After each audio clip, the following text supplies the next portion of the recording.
Hi class, welcome to part 3 of the 4-part series on APA formatting in Word. If you have not completed part 1 or part 2, and I'm going to say particularly part 1, I'm going to ask that you go back and look at that before going to setting up styles, unless you believe you already have a good handle on setting up your default fonts, and you've already done so to the extent that your default font is Times New Roman, default size 12, and your paragraph settings are double space with no before and after spacing in between paragraphs. So now we'll go ahead and continue into setting up styles. To understand styles is fairly simple. So your styles are located up here on the home ribbon, and you'll notice that there's several. Your styles probably do not look like the ones I have here. In other words, you may have heading 1, heading 2, and then it may be like emphasis or some other names.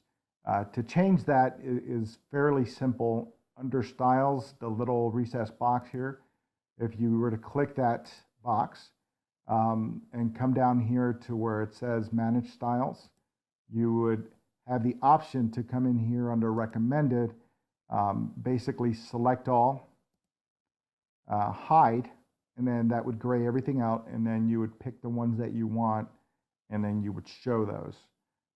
And by doing that, you would have everything that you needed. The other thing you could do here is once you have the ones that you're going to show, then you can move up or move down,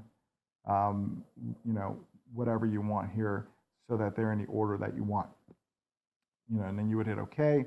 And then you would have your styles in the order that you want, kind of like I have them here. So that's just a little bit of a sidebar, but I wanted to go over that because I do realize it's going to look a little bit different on your screen. All right, so let's get into setting up styles and defaults. And I call this cooking with oil because at this point, we're going away from beginners and getting into more intermediate items when it comes to APA writing and Word documents.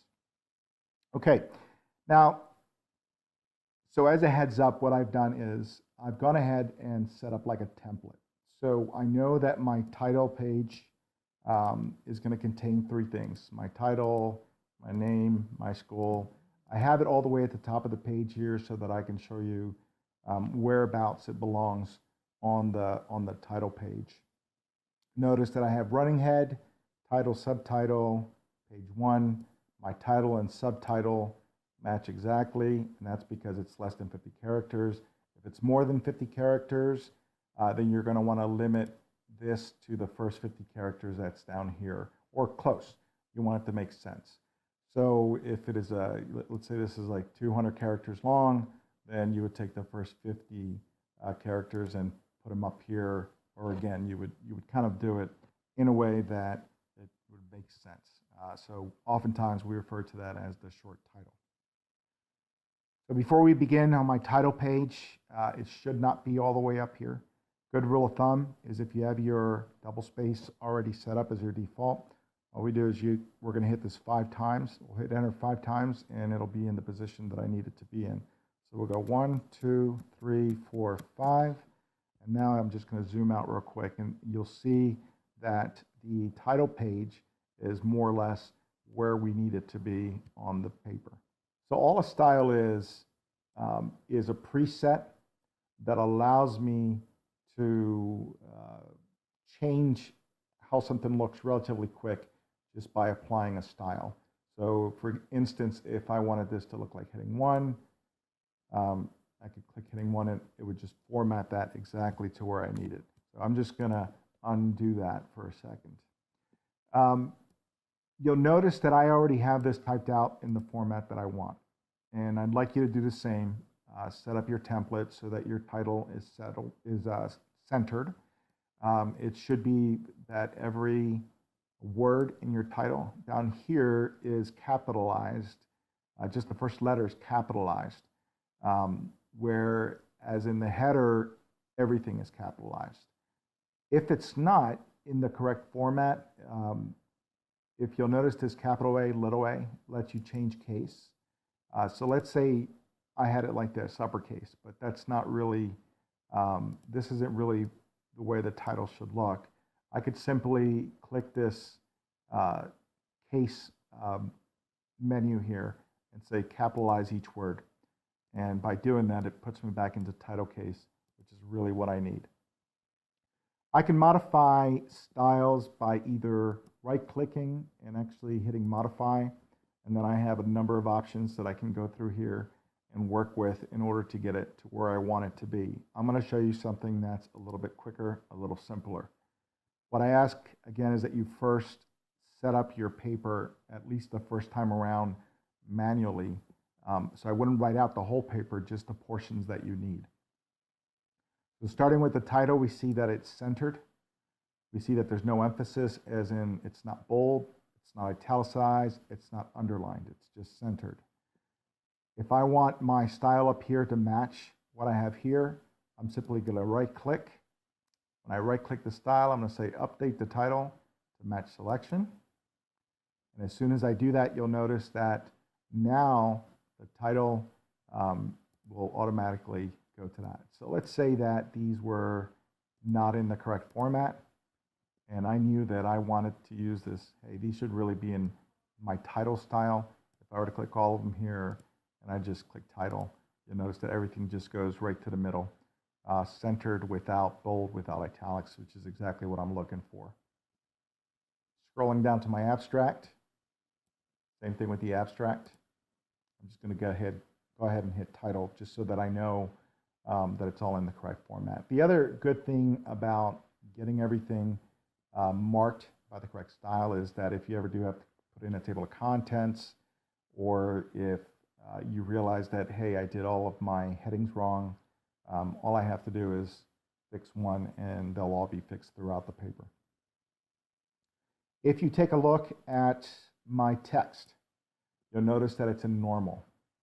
Normal, basically, that's my default for the file, which is size 12 times New Roman. If it's not already there, I would just right-click, update normal to match selection, and once again, it would be fine. Did you notice what happened when I did that? Because I hit normal to match selection, I made it a certain path. I said, hey, everything justify left, and my keywords down here, they kind of moved over from where they were, and that's okay. And I'm just going to go ahead and tab that back into position. But my normal is just going to get me into where I need it to be for each of my paragraphs. Notice that the abstract is not indented. The first line in the abstract is not indented. This is different than the rest of the paper because the paragraphs in the body of the paper are indented. So make note of that. Please do not indent the first line of the abstract. The abstract, you should really be a description of what's in the paper. Make sure to stay in the third person. Don't go into the first person or second person. In the abstract, you'll say something along the lines of, let's say you're writing about the Clean Air Act. The Clean Air Act was passed in whatever year. Its intention was to whatever it was intended to do. Technologically, or from a technological perspective, the Clean Air Act succeeded in XYZ. The following is a review of 9 to 10, the following is a review of 9 scholarly articles revealing XYZ. Something along those lines, but that's what the abstract is. And to be honest with you, the abstract, the introduction, the summary, they're all going to look very similar. And at times, I wait until the end of the paper before I come back in and write the abstract. But the abstract, the paragraph, do not indent the first line. Right underneath the abstract is this keywords. You'll notice that keywords is capitalized, but these words are not. And again, if you just wrote them out to where it was in normal, so let's say you started out something like this. Again, all you would do is once you write that line out, you hit your tab, highlight, italicize, and it's now in the correct format, and you're ready to go on. So your abstract is contained in its own page. Okay, so now I'm going to go ahead and head down into the main body of the paper. Now, I will tell you that the main body of the paper, if your instructor tells you that they want 5 to 7 pages of content, they're talking about the main body. Typically, 5 to 7 pages does not include the title, does not include the abstract, does not include the references, unless it tells you that specifically. So if I have 10-page paper, but of those 10 pages, one is my title page, another one is my abstract, and the third one is a reference list, well, that's actually a 7-page paper. So just keep that in mind. When we start getting into content, we're really looking at the main body. Now, originally we've already done a style for title. So I'm going to go ahead, and if you look at this, this looks just like it did on the cover page. It's not all caps, rather it's in title case. So I'm going to go ahead and hit title, and you'll notice that that went in there just fine. My font here, like we talked about before, I'm in normal case. But unlike the abstract, I know that the first line, I know that the first line in each paragraph is going to be indented. So I'm just going to hit a tab and make it so. After this introductory paragraph, you don't need the right introduction here, but after you write this introductory paragraph here, then you're going to get into your different heading levels, level 1, level 2, level 3, 4, and 5. Now, if you have a level 1 heading, you should always have a second level 1 heading. Same thing with the level 2s, 3s, 4s, so on and so forth, embedded within the actual category that you would have, or within the actual portion of the paper that you would have. And hopefully that'll make a little bit more sense here in a second. So let's say that I have a primary heading or a level 1 heading. So what I'm going to do first is I'm going to go ahead and I have heading 1, 2, 3, 4, and 5 here, and I'm just going to go ahead and put them in the correct format before continuing. So here I have heading 1. I know that it should be in title case, meaning that the first letter of each one should be capitalized. So I've done so. I am going to center that. Now that it's centered, I want to make sure that it's in bold. So level 1 heading should be in bold, centered, and in title case. And typically, right after this heading, you would have a few sentences kind of introducing what it is that you're gonna. So right after this heading, you should have a few sentences kind of introducing what you're going to be talking about within this particular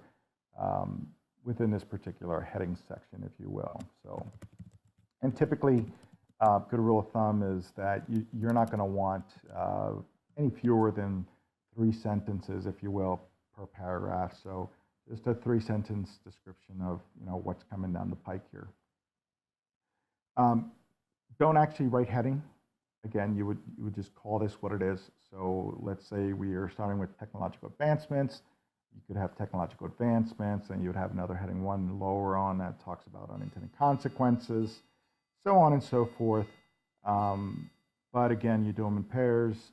Your last level 1 heading will also be like a summary or a conclusion. And we'll show you how to get that all fixed up. All right, so just for the purpose of saving time, I've already written out some words here again, and we're going to go over level 1 heading, level 2, level 3, level 4, level 5. So level 1, bold, title case. Okay, so now that we have our level 1 heading formatted to where we want it to be, just for expediency, I'm going to go ahead and format these headings. And again, we're not using the actual word heading. It's whatever the title is. From your outline, it would be whatever the bullet name is or the sub-bullet name is that you put your sentences under. All right, so heading 2 is also going to be in title case. So heading is capitalized, 2 is capitalized, but it's in bold, and it's going to be all the way to the left. So I have heading 1, heading 2. Heading 3, you'll notice changes from title case to sentence case, but it too is bolded, and it is followed by a period, which is a little bit different. The other thing that's different about the level 3 heading is that it's indented. So I just hit my little indent key up here, and you'll notice that my level 3 heading is indented bold. And it's important to know that you don't actually go to the next line anymore either. So in heading 1, you went to the next line. In heading 2, you went to the next line. And again, when you right underneath there, your paragraph there should be indented. Every paragraph in here should be indented. But your heading 3, you actually start writing. So make sure you take that bold off here. But you actually start writing it, right in here. This is really where it all begins. And then you'll do, paragraphs underneath that if you don't have enough to justify for heading level 4 or level 5 heading. So that is heading level 3. Heading level 4 is just like heading level 3, except it's going to be in bold. It's going to be italicized, and it's also going to be indented. So it's exactly the same, except for it's italicized. And just like the level 3, your level 4 heading is also going to, you're just going to start typing from there. Heading 5 or heading level 5 here is going to be very similar. Again, we're going to indent that and italicize it. The only difference between a heading level 4 and a heading level 5 is that you're no longer bold. But again, just like 3 and 4, you start typing that paragraph right there on the same line. And every subsequent paragraph underneath these areas here would be indented.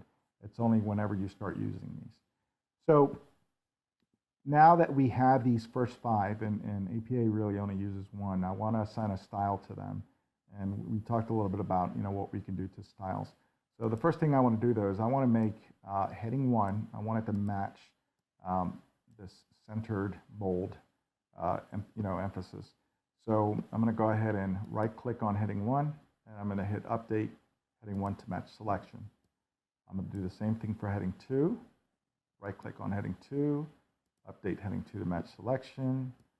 Level 3, right click, level 3, update heading 3 to match selection. Heading level 4, right click, match selection. Heading level 5, right click, update heading 5 to match selection. So now I have, if you look at my style set, I have normal, title, heading 1, 2, 3, 4, and 5. So I have everything that I need for my APA headings. So notice that this heading here was a level 5. Now I can just click level 5. This one here should have been a level 4. Now I can just hit level 4. Same thing with 3. And same thing with 2. And you'll see how nicely it just kind of all fits in. And if this was supposed to be level heading 1 or my summary, let's say, and again, all I had to do was hit that level 1, and voila. So this makes formatting a lot easier. It also makes it so that, if you've made a mistake on one of the headings, then you just change one and it changes them all at the same time. So that's your main body. And again, if you have a heading 3, you should have at least one heading 3. You should have a second heading 3 within that section, so on and so forth. Then we get into our references page. Our references page is a little bit different. While here in the main body, we indented the first line, we use what's called a hanging indent for the references. Now, references in of itself is just like a title. It's not bolded, so I can just apply the title style and it puts it to where I need it. My references, on the other hand, these are a little bit trickier because these I know require a hanging indent. And I'll go over the actual requirements of the references here in a second, or in the next video, I should say. But first, I want to fix this hanging indent portion. So I'm going to go to paragraph. So I go to the settings for paragraph, and we hadn't touched this piece up here before, but now I'm going to go under special and hit hanging. I'm going to make sure that's 0.5 inches. I'm still 0 before, 0 after, and I'm still double spaced. I'm going to hit OK. And you'll notice that that went ahead and applied. And this format should continue now that I've gone ahead and created this, so on and so forth. So also note that these are phony characters. So these are just there for display purposes. And we'll go into why I did that here in a minute, or I should say during the next video. All right, so we've set up our formatting and we're ready to continue working. But what do I do for the next paper that I write? How do I make sure that I get this same style to come up? So I'm going to want to save this style set somehow. So what I'm going to do here is I'm going to go into design, and under design I'm going to go ahead and hit this little down arrow, and I'm going to want to save a new style set. So now what I'm doing is I'm saving APA format style set that I can come back to when I open up another page. So I'm just going to go ahead and change and name this APA formatting. It looks like I already have an APA formatting file there. I'll just call it APA formatting Excelsior, and I'm going to go ahead and hit save. So what this lets me do now is, if I want to go ahead and open up a new document, so if I go to File, New, just a blank document, you notice that all my headings, all that work that I just did went away. And that would be very frustrating. I kept my defaults for Times New Roman, I kept my defaults for the paragraph, my normal's probably okay, but I did a whole lot of work that I don't want to repeat. Well, because I saved the style set, I can now go to Design, and then I can do my pull-down menu, and then I can actually locate, here under Custom, and you see that, oh, there it is, APA formatting Excelsior. That's the one I want. That's the one I worked on. And if I click on that, now when I go back to my Home tab, you'll notice that everything that I did repopulates. So I don't have to redo this every time I come in.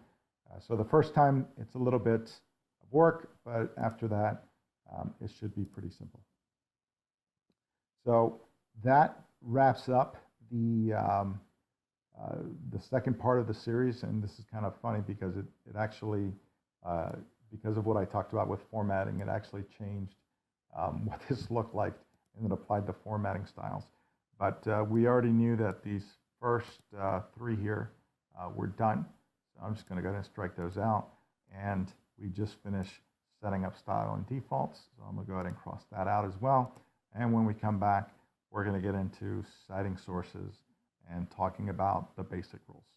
Thank you, and we'll catch you in the last and final part, which is part 4 of the 4-part series on formatting Word in APA style.